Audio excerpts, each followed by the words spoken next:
Assalamu alaikum wa rahmatullahi wa barakatuh. Que la paix soit sur vous, ainsi que la miséricorde et la bénédiction.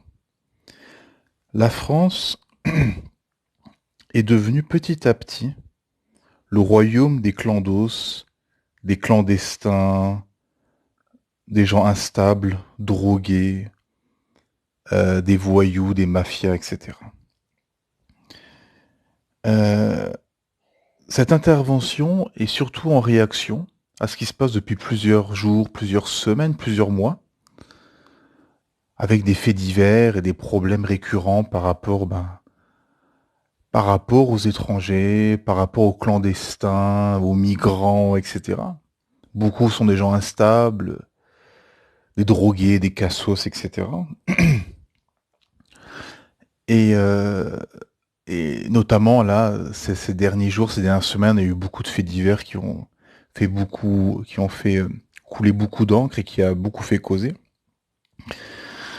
Euh, Inch'Allah, là, comme d'habitude, on va essayer d'être pertinent et d'analyser les choses, d'avoir une lecture et une analyse profonde, de comprendre les choses qu'il faut comprendre. Mes frères et sœurs et vous qui n'êtes pas musulmans, dans chaque situation, chaque événement, il faut essayer de comprendre, d'aller au-delà des choses et de voir la deuxième lecture et d'analyser les choses de façon rationnelle, à la lumière du Coran et de la Sunna et, euh, et pas de façon émotive, sur l'instant, etc. Déjà, premièrement, le problème de la France, c'est que la France accueille tous les cassos, les drogués, les gens farfelus, les clandos, les gens instables, etc. Donc ça, c'est une grosse problématique. Il n'y a pas de filtrage. Il n'y a pas de filtrage qui est fait. Donc déjà, c'est une grosse problématique parce que ça veut dire que tout le monde peut rentrer. Tout le monde rentre. Il n'y a pas de test, il n'y a pas comme certains pays le font. Certains pays, voilà, ils vous donnent une autorisation. euh, et ils vont vous surveiller, voir qu'est-ce que vous venez faire dans ce pays, etc. Qui vous êtes? Est-ce que vous êtes un fou? Est-ce que vous êtes un drogué? Qui êtes-vous? Là, la question. Faut pas faire rentrer n'importe qui. Il faut savoir, il faut analyser, il faut mettre en place des structures et des instances qui seront capables, justement, euh, qui seront capables de surveiller, et d'analyser, de contrôler les gens qui vont pénétrer dans ton territoire. Parce que sinon c'est l'anarchie. Et le problème en France, c'est que la France accueille tous les drogués, les cassos, les gens les plus instables, euh, des gens qui viennent de territoires dangereux, occupés, en guerre, euh, qui viennent uniquement pour voler, pour se prostituer. Beaucoup de femmes de l'Est, de l'Europe de l'Est ou d'autres pays viennent uniquement pour se prostituer. Des gens viennent euh, pour, euh, comment dire, pour former des groupes mafieux, etc. Donc il n'y a pas de filtrage, il n'y a rien. Tout le monde rentre, hop, la porte ouverte, chacun fait ce qu'il veut, venez. Venez avec vos problèmes, avec vos problèmes psychologiques, votre décadence, votre instabilité, etc. Venez, il n'y a pas de problème. Ça, c'est la première chose. Ensuite, la problématique sociologique de la France, en fait, qui est un peu une problématique, en fait, occidentale, finalement. C'est un peu ce qu'on pourrait reprocher à l'Occident de manière générale. Mais beaucoup de pays occidentaux se sont quand même parés, ont quand même organisé un filtrage pour empêcher que n'importe qui rentre. Mais quand même, c'est quand même un peu étendu dans toute la zone occidentale. C'est qu'en fait, l'Occident, depuis des années, vend au monde un système de, de décadence, de chacun fait ce qu'il veut, de passion, de désir, de plaisir, de course à la richesse, à l'acquisition des biens, la course à l'orgueil, la course au sexe. Donc l'Occident vend ça depuis des années, depuis des décennies. Notamment le rêve américain, hein, que tous les Cubains, les Mexicains, Colombiens, Brésiliens, etc., courent dans le nord de l'Amérique, aux USA ou au Canada, pour ce fameux rêve américain. Et mais le problème, vous savez, dans la vie, on va pas tout avoir. On peut pas tout avoir dans la vie. Le problème, c'est que derrière, comme on dit, il y a le revers de la médaille. Et le problème du revers de la médaille, en Occident, et on voit aux États-Unis, hein, où c'est une porcherie à ciel ouvert, hein, c'est une catastrophe. Hein. C'est une catastrophe les États-Unis avec tous les cartels mafieux, les gangs, etc. Ah ben le problème en fait, c'est que forcément, en vendant ça au monde, bah tu vas pas accueillir des bienfaiteurs qui aident leurs prochains, si je peux me permettre. Tu vas pas accueillir des gens bienfaiseurs qui vont aider leurs prochains et qui viennent pour faire le bien.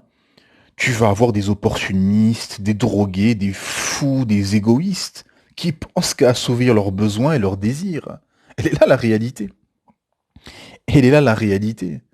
Tu vas avoir que des gens instables, égoïstes, lâches, des traîtres, des gens qui pensent qu'à assouvir leurs besoins et leurs désirs.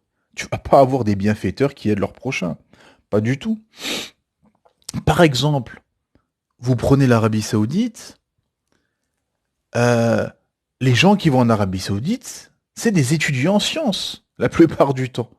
Vous avez des investisseurs américains ou anglais qui vont pour le pétrole, etc.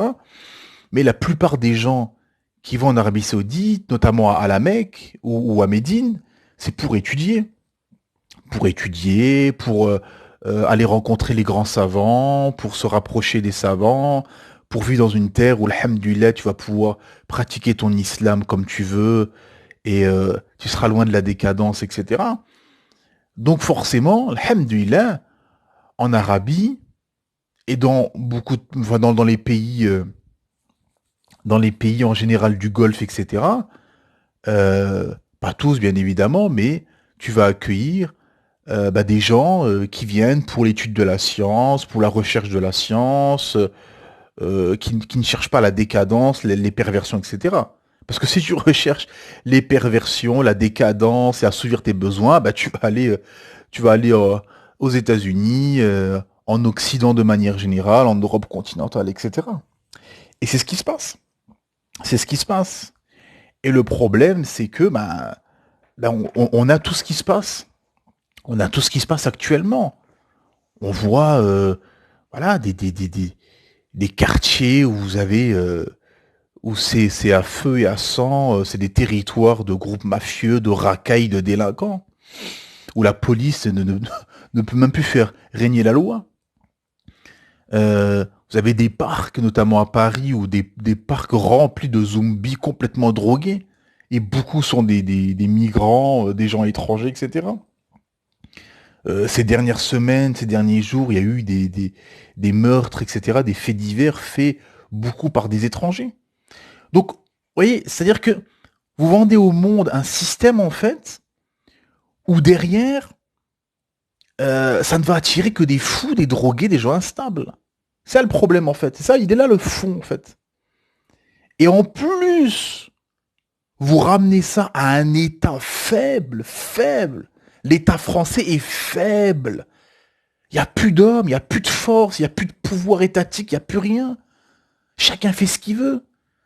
Vous avez des gens qui ont 50 condamnations, qui ont des casiers judiciaires longs comme un bras, comme on dit, et qui sont encore en liberté. Oui, on lui laisse encore, etc. Vous avez des meurtriers qui sont dehors. Vous avez des meurtriers, des violeurs, des assassins qui sont en liberté. Ils ont fait 10 ans, 15 ans, 20 ans. Certains, comme ils ont été jugés fous au moment des faits, qu'ils étaient sous l'effet de la drogue ou de l'alcool, etc., la peine est réduite. Ah, ils n'étaient pas dans leur état naturel, ils n'étaient pas à jeun, etc. Donc, et vous avez ces gens-là instables qui sont en liberté. Mais les proches ont perdu les victimes de ces bourreaux ont perdu leurs proches ou ont des proches dans des états euh, dans des états en mauvais état, ou morts, etc. Et vous avez leurs bourreaux qui sont en liberté, et qui peuvent faire d'autres victimes à tout moment. Donc il n'y a pas d'État fort, il n'y a plus d'État. L'État est incapable de protéger ses citoyens. Parce que premièrement, ils vendent un système de décadence, de perversion, de course à la richesse, à l'acquisition des biens, la course à l'orgueil et au sexe, qui plaît à la plupart des pervers qui courent derrière ce bas monde, des gens de la dounia, comme on dit. Ce sont des gens de la dounia, des gens de ce bas monde qui courent derrière ce bas monde. Donc ils viennent en France pour ce bas monde, pour les désirs et les plaisirs. Deuxièmement, il n'y a pas de filtrage. Donc n'importe qui rentre, c'est la porte ouverte. Hop, tout le monde peut rentrer, il n'y a pas de problème. Troisièmement, l'État euh, est incapable de punir sévèrement ces parasites. Et même les parasites qui sont nés en France, etc. Peu importe. Là, on parle en général de la délinquance et des criminels, des assassins, des violeurs de manière générale. L'État est incapable de répondre. Pourquoi? Parce qu'on arrive à la limite, et c'est l'échec de leur système. C'est l'échec de ce système, finalement, de chacun fait ce qu'il veut, ni Dieu, ni maître, ni mari, ni autorité, interdit d'interdire. Ben voilà, on arrive au bout de tout ça. Et le bout de tout ça, cette société française décadente de 2022, bientôt 2023, où chacun fait ce qu'il veut, où il y a des meurtres, des assassinats, des viols, des agressions sexuelles, et les vils personnages de ces actes ne sont pas punis à la hauteur de ces actes, justement. C'est des peines, voilà, des lois humaines. Des lois humaines, donc, qu'est-ce qui se passe? Ah ben à ce moment-là, euh, c'est le crash. C'est le crash total. Parce que l'humain est incapable de savoir quelles sont les bonnes lois. Il n'y a que le créateur des créatures qui sait quelle loi sera bonne et sera dissuasive, justement. Elle est là la réalité. Parce qu'une loi, le but de la loi, et en fait on arrive au fond justement de leur système, c'est que le but justement d'une loi, c'est qu'elle soit dissuasive, qu'elle dissuade, euh, qu'elle dissuade les gens, qu'elle dissuade les concitoyens et qu'elle fasse peur aux habitants de la cité. Elle est là la réalité. C'est ça une loi. C'est que cette loi fait peur. Et le problème, c'est que ces lois ne font pas peur.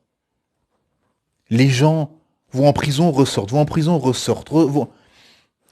Donc il se dit, je peux faire ce que je veux dans ce pays, je serai jamais puni. Je vais aller en prison 6 mois, 1 an, nourri, logé, aux frais du contribuable, et après je ressors et je peux faire mes magouilles, mes trafics, etc. Et là, la réalité. Vous avez des gens dans les quartiers, ils ont été 5, 6, 7 fois, 10 fois en prison, et ils sont ressortis et ils continuent. Les policiers eux-mêmes le disent. On les arrête et ils ressortent quelques jours, quelques semaines ou quelques mois plus tard. Donc il n'y a plus d'État. On arrive aussi au hadith du prophète qui dit jamais ne réussira un peuple qui confie ses affaires à une femme. Et en France, dans beaucoup de villes, vous avez des femmes à la tête de ces villes, et beaucoup de femmes ont leur mot à dire dans le système. Et la femme, on sait, elle est instable, émotionnelle, voilà, elle a des qualités autres. La femme a des qualités propres à elle qui sont faites pour des tâches précises. Mais pour la gouvernance, c'est l'homme qui est prédisposé à être au pouvoir, à être à la tête d'un État. Mais le problème, c'est que là, associé à des femmes, vous avez des hommes qui sont faibles, qui sont des pervers décadents. À ce moment-là, vous avez l'échec cuisant dans lequel est arrivé ce système décadent et pervers, où chacun fait ce qu'il veut, la décadence et des lois qui ne sont pas appliquées ou qui sont faibles et qui ne font pas peur et qui sont pas dissuasifs. Contrairement à la loi du Créateur Allah subhanahu wa ta'ala, qui sont nettement et largement dissuasives, telle la peine de mort. La peine de mort. Et vous savez, beaucoup de gens en France aujourd'hui qui sont pour la peine de mort. D'ailleurs, ça a toujours été le cas. Ça a toujours été le cas. Quand elle a été abolie, plus de la moitié de la France voulait. Les sondages mettaient plus en majorité que les Français voulaient la peine de mort. Il n'y a pas eu de référendum, parce que c'est toujours pareil, parce que c'est des hypocrites, c'est un système hypocrite. La démocratie, la loi des hommes, blablabla, mais en fait non. C'est la loi de quelques hommes corrompus, de quelques technocrates, qui font les lois du système. Et c'est tout pour arranger le système. Et là, la réalité. Il n'y a pas de loi des hommes. Les gens ne décident de rien, il n'y a aucun référendum. Il est quand le dernier référendum qui a eu lieu en France? Il y a des années. Il y a des années. Tous les grands sujets fondamentaux, la peine de mort, l'avortement, le mariage homosexuel, l'euthanasie, etc., c'est des gens qui seront, c'est des grands sujets fondamentaux qui ne seront jamais mis sur la table. Parce qu'ils savent très bien euh, qu'ils sont en risque, qu'il y a un grand danger, justement. Et là, les sondages sur la peine de mort, la majorité des Français veulent la peine de mort. C'est logique, c'est logique. C'est dans la fitra des gens, dans la sainte nature des gens. Parce que la peine de mort, elle dissuade. Elle fait peur aux gens. Elle empêche, justement, de faire les actes qui correspondent, justement, à cette punition qui est la peine de mort.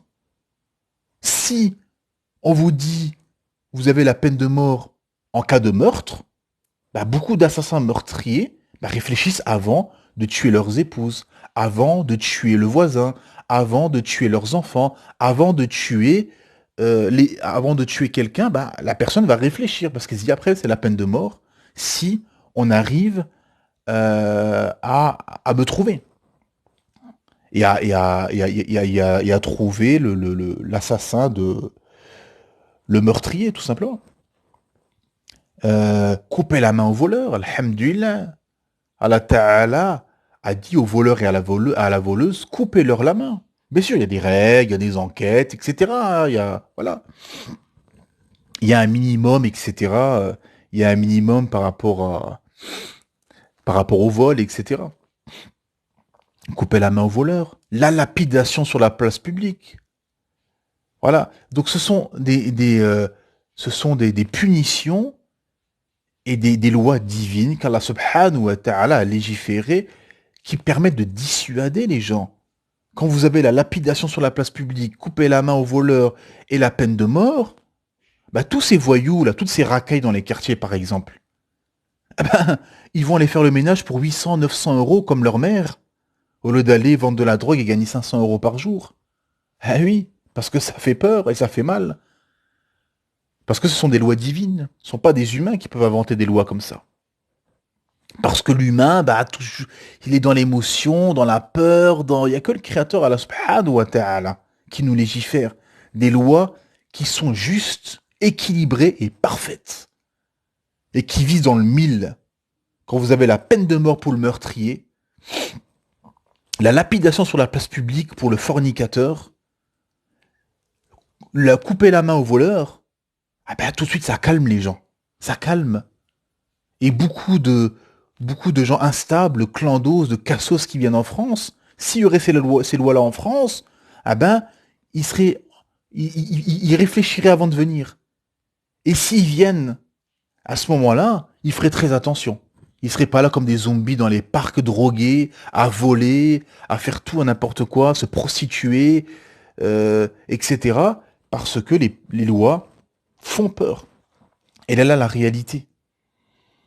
Et donc, c'est ça qu'il faut comprendre, mes frères et sœurs et vous qui n'êtes pas musulmans, c'est que quand vous vendez un système de perversion, de course à la richesse, au sexe, à l'acquisition des biens, bah forcément vous allez attirer que des gens pervers qui assouvissent leurs passions et qui sont des gens égoïstes, comme le rêve américain. Tous les Cubains, Mexicains, Colombiens qui sont venus, beaucoup sont des fous, des drogués, des mafieux, des gens instables, etc. Avec l'explosion de la violence, de la délinquance, qui a suivi derrière ce fameux rêve américain aux États-Unis. Donc, tout ceci est factuel, quoi. Donc voilà, donc la seule solution justement pour éradiquer tous ces problèmes de délinquance de manière générale et de tous ces gens instables, tous ces clandos, ces clandestins qui viennent foutre le bordel en France et faire la fitna, la seule solution c'est la loi divine, c'est revenir à ce qu'Allah subhanahu wa ta'ala, notre créateur, nous a légiféré. Comme il a dit Ibn Qayyim rahimahullah, la science c'est qala Allah, qala Rasoul. Qu'est-ce qu'a dit Allah? Qu'est-ce qu'a dit son messager? Parce que l'humain ne peut pas faire de loi. L'humain est faible et instable et soumis à l'idéologie, aux passions du moment. Alors que le Créateur, Allah subhanahu wa ta'ala, est au-dessus de tout ça. Allah ta'ala est au-dessus de ses créatures, au-dessus du temps, au-dessus de tout, de toute sa création. Et il nous a révélé, il nous a descendu des 7 cieux, sa parole, hamdulillah, pour ne pas se perdre. Comme a dit le messager d'Allah, sallallahu alayhi wa sallam, paix et bénédiction, lors de son serment d'adieu, au mois Arafat, il a dit, je vous laisse deux choses, le Coran et, et ma sunna, et si vous tenez à ces deux choses-là, le Coran et la sunna du messager d'Allah, sallallahu alayhi wa sallam, vous ne serez jamais égarés, jamais perdus. Alhamdulillah. C'est ça la réalité. Donc ce qui peut sauver la France et le monde de manière générale, c'est seulement revenir, se soumettre au Seigneur de l'univers, au Créateur de tout, ce qui est autour de toi, tout ce qui est inerte et vivant, la faune, la flore, les animaux, tout ce qui est autour de toi a été créé par un Créateur, et ce Créateur est Allah subhanahu wa ta'ala, qui nous a légiféré, pardon, sa dernière législation, le Coran accompagné de la Sunna, pour révélé comme miséricorde et bonne annonce pour toute l'humanité. Alhamdulillah, il n'y a que ça qui peut sauver l'humanité. Rien d'autre. Rien d'autre. Essayez ce que vous voulez. Inventez des lois de votre tête, ça ne marchera pas. Et on voit les sociétés occidentales qui pataugent dans le système bancaire qui est complètement fou et dégénéré. Le système bancaire qui est de crise en crise, qui va de crise en crise, qui ne résout rien. Les marchés financiers sont dans le rouge en permanence. Ça monte, ça descend. La bourse est un spectacle affligeant. Euh, le système de crédit ne fait qu'appauvrir les gens. Euh, les AGIO, qui est une organisation de voleurs, qui permet justement de prendre aux plus pauvres, que des structures des structures qui brassent des milliards prennent aux plus pauvres, malheureusement, aux malheureux, qui sont dans le rouge, qui ne s'en sortent pas. Donc s'il s'en sort pas, le mets pas la tête sous l'eau, aide-le à s'en sortir. Non, là on lui met la tête sous l'eau avec les agios. Toute cette décadence, cette perversion, cette corruption, ces politiques qui sont des carriéristes, opportunistes, qui ne pensent qu'à assouvir leur plaisir et qui courent derrière la richesse et qui font des lois, les lois du système pour arranger le système. Et des lois qui ne sont pas faites et qui sont instables et qui sont déconnectées de la réalité des choses et qui justement ne protègent pas les populations et qui laissent porte ouverte à tout et qui justement détruit les sociétés à petit feu car il n'y a pas de protection et il n'y a pas de perspective d'avenir de manière générale dans leur système de perversion et de course aux richesses. Ce à quoi répond à l'islam, on a été créé pour adorer Allah subhanahu wa ta'ala, on a été créé pour les épreuves, il y aura des épreuves, il y aura des épreuves, il y aura des pertes d'emploi, des divorces, des maladies, des décès, etc. Alhamdulillah, Allah Ta'ala nous a rien caché. Et il y aura la mort. Et après la mort, Allah Subhanahu wa Ta'ala nous a tout détaillé. Dans le Coran et la Sunna, qu'est-ce qui va se passer le jour du jugement et les deux demeures finales, le paradis. Ce que je vous souhaite, à vous ainsi qu'à moi, Inch'Allah, bi'idhnillah, et l'enfer, wal'iyadu billah, qu'Allah nous en préserve. Voilà la réalité. Voilà ce que j'avais à dire par rapport à ce sujet. Donc la conclusion, c'est que quand tu vends justement un système de perversion, tu vas forcément avoir que des pervers qui va courir à venir chez toi. Et en contrepartie, si justement tu fais un état de science, d'appel à l'islam, de propagation de l'islam, alhamdulillah, ah ben tu vas avoir des gens, des étudiants en sciences, des gens qui recherchent la vérité, qui recherchent à se purifier, qui recherchent à revenir et à se repentir à leur Seigneur, Allah subhanahu wa ta'ala. Subhanaka wa bihamdik, ashhadu an la ilaha illa ant, astaghfiruka wa atubu ilayk.